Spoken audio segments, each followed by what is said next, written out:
जय हिंद बच्चों, मैं पुनीत डोगरा स्वागत करता हूं आप सभी का डिफेंस अड्डा पर। और आज हम लोग डिस्कस करने वाले हैं एनडीए का पेपर देने के बाद किन 3 बातों का आपको ध्यान रखना है।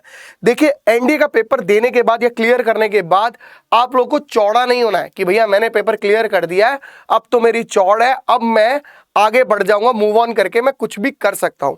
सबसे पहले तो एक घमंड में एक चीज ध्यान रखिएगा, घमंड में और कॉन्फिडेंस में सिर्फ एक धागे का डिफरेंस रहता है, इतना कम डिफरेंस होता है।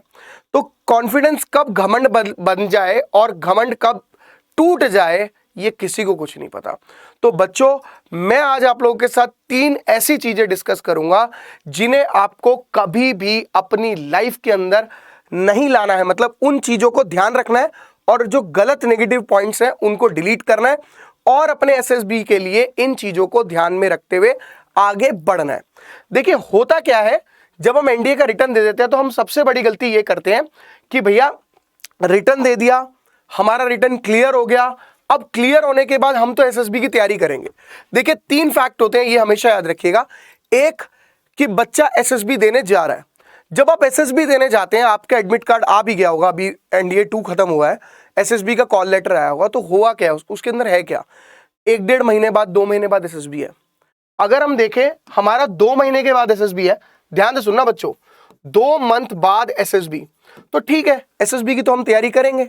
मतलब एसएसबी 10 से 15 दिन चाहिए। यानी अगर हम देखें, आप मई में जी रहे हैं, मई जून, कई बच्चों का जुलाई एंड में है, कई बच्चों का जुलाई मिड में है, कई बच्चों का अगस्त में है, तो भैया उसके बाद अगला पेपर जो है एनडीए का वो सितंबर में है।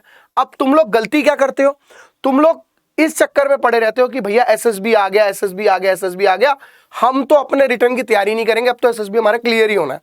भाई भगवान करे तुम्हारा एसएसबी क्लियर हो जाए, लेकिन अगर बाय चांस एसएसबी 1% ऐसा हुआ क्लियर नहीं हुआ तो क्या करेंगे भैया। उसके लिए साथ साथ, मेरा कहने का मतलब है, अपने रिटर्न की जो तैयारी है वो साथ साथ करते रहिए एनडीए 2 यानी सितंबर के लिए। इससे आपको यह फायदा होगा, अगर आप एसएसबी का पेपर बाय चांस आप क्लियर नहीं कर पाए तो सितंबर जब आप रिटर्न मारोगे क्लियर, तो उसके बाद आपको मतलब फायदा होगा ही, रिटर्न सितंबर के पेपर के लिए फायदा होगा। अब कुछ बच्चे कहेंगे सर हमारी तो एज ही नहीं है, उस पर भी आऊंगा, 2 मिनट रुकना जरा। मेरा पॉइंट समझो क्या है, मेरा पॉइंट यह है कि इसकी तैयारी साथ साथ करते रहो। हाँ ठीक है, थोड़ा सा ये हो जाता है कि सर थोड़ा कम तैयारी कर रहे हैं, पहले से कम एफर्ट मार रहे हैं, लास्ट मंथ में जाके ज्यादा एफर्ट मार रहे हैं क्योंकि हमने पेपर क्लियर कर लिया, वो चीज सही है। अपना एक पैटर्न बनाओ कि ये मेरे को मुश्किल टॉपिक लगते थे और इसमें से ज्यादा क्वेश्चन आते हैं, इनको मैं थोड़ा साथ में लेके चलूंगा। यार ये क्वेश्चन, ये टॉपिक तो मेरा बहुत स्ट्रांग है, इसको नहीं पढ़ने की जरूरत है मुझे, इसे बाद में एंड में भी 1 महीने में देख लूंगा तो चल जाएगा काम। तो ऐसे अपना एक पैटर्न बना लो और साथ साथ रिटर्न को पढ़ते रहो। दूसरा पॉइंट ये है, कुछ बच्चों के मन में डाउट रहता है यार मेरे से एसएसबी क्लियर नहीं होगा, जैसे जिनकी थोड़ा सा रहता है कि यार मेरी इंग्लिश वीक है, मेरा ये वीक है। देखो, एक तो पहले तो नेगेटिव थॉट्स लाने बंद कर दो। लेकिन नेगेटिव थॉट्स मन में लाने बंद करने का ये मतलब है कि नेगेटिव को बंद करके ये नहीं कि मैं तो क्लियर हो ही गया, नेगेटिव को बंद भी करना और ये भी नहीं सोचना मैं क्लियर भी हो गया। ये दोनों का एक बीच का एक फासला है, वो फासले को अपने पास रखना है। तो नेगेटिव थॉट्स जैसे ही आप अपने बंद करोगे तो आपके दिमाग में ये चलेगा कि ठीक है, मैं एनडीए को क्लियर कर लिया, मैंने रिटर्न को, अब मैं एसएसबी के लिए तैयारी करता हूं। जैसे कि मैंने फिर से बताया, 10-15 दिन अपनी तैयारी करो और रिटर्न में फिर से जम के पढ़ो। क्यों? क्योंकि यार अगर बाय चांस एसएसबी इस बार नहीं क्लियर हुआ, मतलब 3 कैटेगरी के बच्चे होते हैं, एक जिनका क्लियर हो ही गया, रिटर्न क्लियर हुआ, एसएसबी में हम फोड़ देंगे, ओवर कॉन्फिडेंट हो गए। दूसरा शायद होगा, तो शायद वाले तो भैया बिल्कुल भी रिटर्न में भी थोड़ा सा ध्यान रखना। और कुछ बच्चों के साथ तो ऐसा होता है, रिजल्ट देखा और भाई ये क्या हो गया, रिजल्ट तो पक्का क्लियर हो गया, मेरे को तो उम्मीद ही नहीं थी क्लियर हो जाएगा। ऐसा होता है ना तुम लोगों के साथ। तो ये जो होता है ना कि एकदम से क्लियर हो गया, तो रिटर्न, इसका मतलब उनका जो है बॉर्डर लाइन पे पास हुआ है, यानी उनको रिटर्न पर और भी ज्यादा ध्यान देना है अब, ताकि सितंबर वाला रिटर्न तोड़ सके, फोड़ सके और पेपर को मरोड़ सके। लेकिन एसएसबी की तैयारी साथ में करते हुए चलनी है, क्योंकि जैसे ही सितंबर का क्लियर होगा फिर एसएसबी आएगा। ये वाली तैयारी आपको यहां पर हेल्प करेगी। और एसएसबी में भी आपको शायद पता हो, एक OIR करके भी आप लोगों का एक एग्जाम होता है, तो वो भी इंपॉर्टेंट है। तो वो जब आप इसकी तैयारी करोगे तो OIR को ऑटोमेटिकली क्रैक मार दोगे।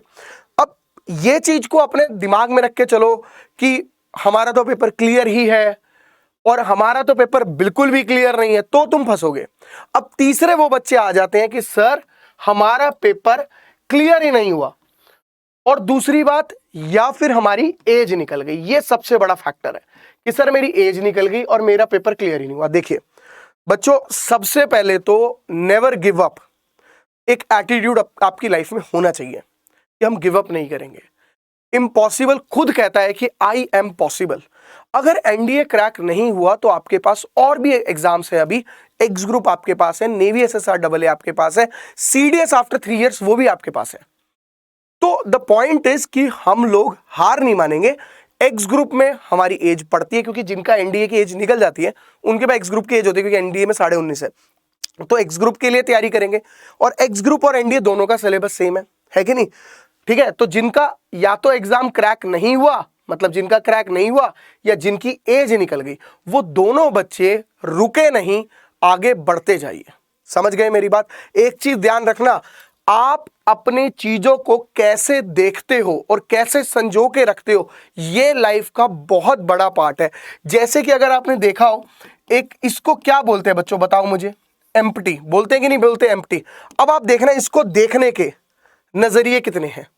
क्या मैं इसे एम्प्टी बोल सकता हूं? ठीक है, इसको रीड करना, ये क्या है? ये भी एम्प्टी है कि नहीं है? अब इसको रीड करना जरा, अगर मैं बात करूं ये वाला, क्या ये भी एम्प्टी है? इसको रीड करना, ये भी एम्प्टी है, और अगर मैं ये पूरा रब कर दूं तो ये भी तो भैया एम्प्टी है। तो नजरिया आपका है, चॉइस आपकी है कि आप कैसे जीरो से हीरो बनते हैं, किस नेगेटिविटी को, थॉट्स को छोड़ के आगे बढ़ते हैं। बच्चों याद रखना, प्रॉब्लम सबके पास है, लेकिन उस प्रॉब्लम का सॉल्यूशन, जो भी आपके पास प्रॉब्लम है उसका सॉल्यूशन भी आपके पास है, और दूसरा रास्ता आपके पास है। एक चीज ध्यान रखिएगा, प्रॉब्लम में 2 चीजें होती हैं हमेशा। एक होता है भाई लीव इट, और एक होता है फेस इट। मतलब कि लीव कर दो, प्रॉब्लम आई छोड़ दो, भाई मेरे बस की नहीं है, मैं तो छोड़ के जा रहा हूं। और दूसरा होता है उसे फेस करो, उससे लड़ाई करो, उसे बीट करो और आगे बढ़ो। एंड अगर आप आर्मी, नेवी और एयरफोर्स में देख रहे हो अपने आप को, तो शायद लीव इट नहीं है आपके लिए, और शायद क्या कंफर्म फेस इट मेरे भाई, उससे लड़ो, खड़े हो, लड़ो और आगे बढ़ो। तो ये 3 बातें हैं जिनको ध्यान रखना, अगर एनडीए का पेपर क्लियर हुआ है तो भी, नहीं हुआ तो भी। ठीक है, लाइफ में बहुत कुछ है, चीजें डिपेंड करता है आप उसे कैसे देखते हो।